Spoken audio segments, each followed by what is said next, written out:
Okay. So, for this next lesson, nagsingit lang ako ng div ID. So, again, type lang ako ng div and then div and then ID. Lagyan natin siya ng unique identifier. Pangalan natin siyang box 1. So, an original name and pangalan natin siyang box. Ayan. So, ito yung tatawagin natin sa CSS. Do not forget to save every time na may changes tayong ginagawa sa VS Code natin. Ngayon, dadagdag ko lang yung code dito. Tapos, siguro yung comment, dalin ko hanggang dito. Ay, hindi na. Siguro. Pero ito na, magawa na lang tong comment para malinaw. Yung natin comment, iba natin ginawa previously. And, ayan, tawagin lang natin yung box. Again, since ID siya, may number sign yung start niya. Pero pag class siya, may dot. Okay, so number sign, box 1. Tapos, open and curly brackets. And dito natin ilalagay yung ating animation. Ngayon, since meron na tayong div or divider, gagawa tayo ng literal na box. And syempre, yung box natin, dapat meron siyang height, may width, tsaka may color. Ayan. So, gawin natin is yung lapad muna, yung width niya. Medyo lakihan natin para visible siya. 200, wag naman 2,000. 260 px. Ayan. Yung height naman niya is gawin nating 260 px din para equal. And then, after adding a width or height, so meron ng dimension yung box natin, para makita naman natin yung kanyang, paano siya ina-animate, is mag-add tayo ng background color. Kasi ang pangit kung white lang, di ba?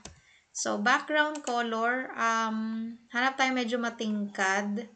So, I'm just going to pick blue since it's my favorite color.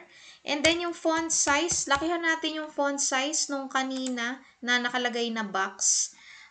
Gawin natin siyang, kasi laki din ng box natin. Siguro mga nasa 240 px. Medyo malaki. Pero mas malaki pa rin yung size ng box natin. And then, lagay lang tayo ng text align. Para naka-center lang. Yung text align parang sa Microsoft Word lang, naka-justify, naka-left, right, center. Ayan. So, save natin and check natin kung nagawa yung box natin. Ayan. So, na-add yung box natin, hindi siya kasya kasi hindi sila magka-size. Gawin natin. Syempre kasi dalawang word yun eh. Kaya mas lalaki talaga yung box na yun. Tansyahin lang natin. Di pa din. Okay, 150 na lang. 100 px. Ayan.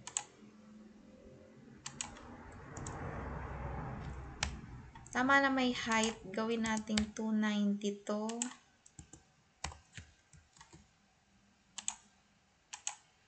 Ayan, medyo sukat na. 270. Yan na. Medyo kasya na yung box natin dito.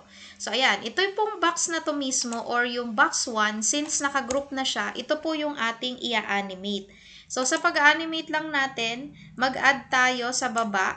Maglagay tayo ng space for proper white spacing, animation.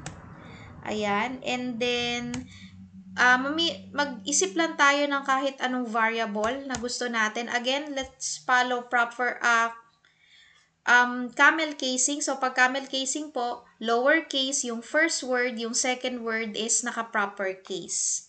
Okay, so my slide. Ito po yung pinangalan natin. It could vary depending sa gusto nyo ipangalan na parang pinaka-variable sa pangalan ng animation natin. And then, mag-add ulit tayo ng another animation property which is the duration. So, for the duration, ayan, merong mga nakalagay dyan. Gawin ko na lang 5 seconds. 5S. Okay. Ayan.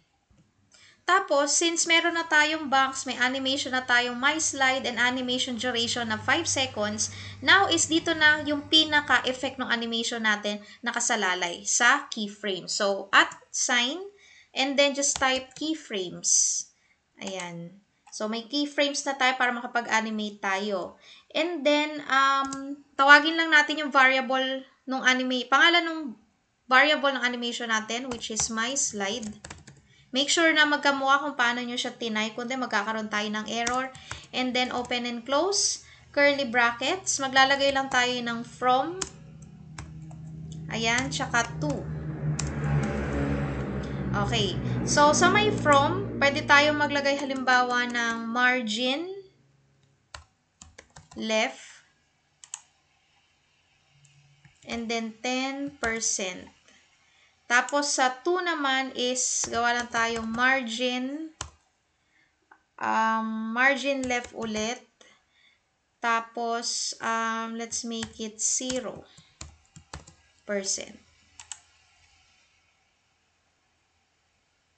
Ayan. So, testingin muna natin kung nag-work. Ayan. So, medyo gumagalaw na siya. Okay, so 5 seconds duration lang po siya, kaya ganyan yung kanyang speed. So, try natin 10, and let's see the changes. Yeah, medyo mas mabagal. So, gawin nating 3. Yung duration, ayan, mas mabilis. So, ito po yung sa speed. Tapos, yung sa keyframe naman is yung direction, kung saan siya papunta. From this to this. Ganun yung ano niya. So, try natin gawing left. Right. Ayan.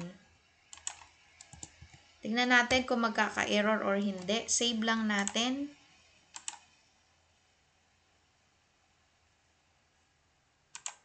Yan. Walang masyadong changes. Pero kung gagawin natin ng left, di naman nagka-error pero walang masyadong changes. Ayan. Yan. So, kaya po kailangan i-set natin siya sa 0 para ang direction lang niya is pa left. Pag ginawa natin tong right, yan.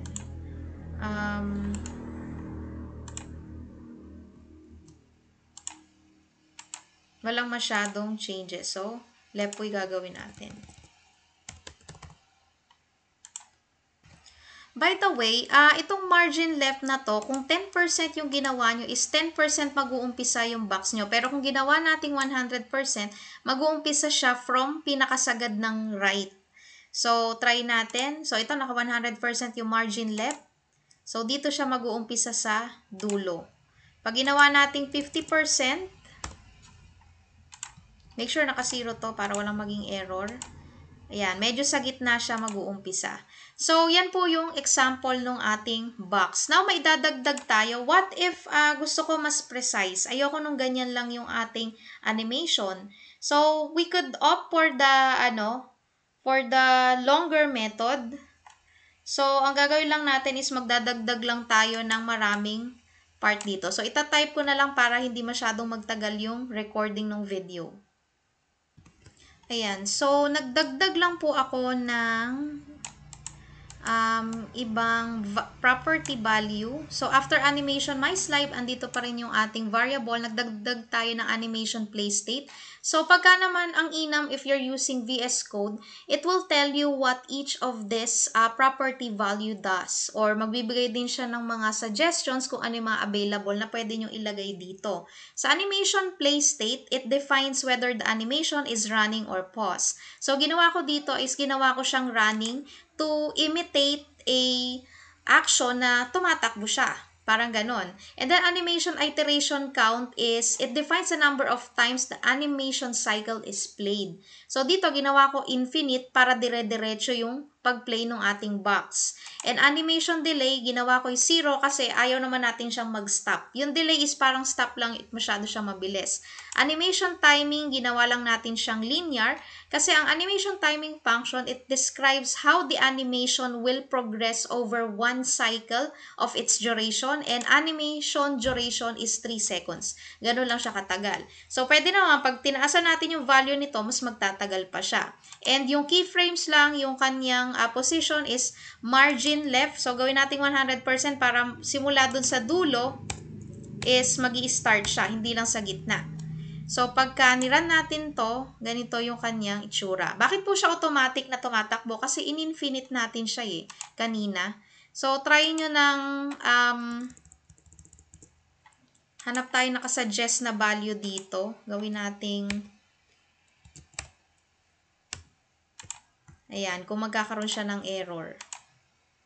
Yan, medyo mas mabilis. Pero huminto siya. Okay, so pag infinite, matic po yan na, automatic yan na magi-start. Or yung kanyang action. Ayan. So, marami pa po tayong mga ways para makapag-animate. Pwede tayong mag-flip 360 degrees nung ating box. So, pakita ko sa inyo. Pause ko lang para hindi masyadong matagal yung consume dun sa video. And also, if I might add, if masyadong mahaba to, pwede naman po may shortcut tayo. So, ito po yung shortcut niya. Just type in animation, ayan, 3S, linear, pinagsama-sama na natin, yung infinite running. Ang separator po nila, wala po tayo ginamit na comma or quit. Ang ginamit lang po natin is spaces. And, ayun. So, save lang natin, and magra-run din siya kagaya nung previous na mahabang version nung code. Okay, next naman is paano po mag-flip or ng iba pang direction yung ating box. Okay, so ginawa ko lang comment yung keyframes and retain natin tong animation. So, gawa tayong keyframes and this time magdagdag tayo ng another variable. So, dito sa variable na to, pinangalanan lang natin siya ng myRotate. Wala siyang particular function. Again, this is just a variable. And add open and curly brackets. So, sa loob nito, yung property niya is dito po tayo makakagawa para mag-transition yung ating box sa ibang position. So, 100%. Nasaan ba yung percent? Ayun. So, gawin lang natin 100% space and then open and curly brackets. And lagay lang natin is transform colon rotate. So, meron na tayong rotate value. So, syempre, kailangan ang rotate po natin is, ayan, may nakalagay, X and Y. So, sa X-axis, alam nyo na, left and right yan. And then, sa loob po ng param or parameters, dapat maglagay tayo ng angle. So, dito po is gawin natin 360 degrees para yun yung kanyang rotate. Or, type lang natin siya as deg. Ayan. Save natin. And if hindi po siya nag-work, meron lang error. Ayan, meron pang kulang. So, copy and paste lang po natin. So, type ko na yung code. Okay, so, para shortcut, hindi na ako gumawa panibagong variable. Ni-retain ko lang yung my slide ulit. So, my slide, 100% para yun yung position niya. Transform, rotate X and Y. Yung X and Y, it comes from the X and Y axis. So, X and Y, left and right yung rotation niya, and then Y po is top to bottom. Pero pagka po pinlay natin, ganito lang magiging itsura niya. Ayan. So, nagpi-flip siya.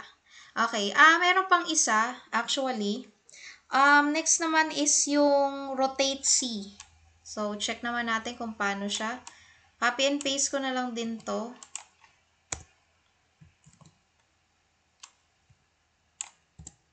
Tapos, gawin natin siyang comment.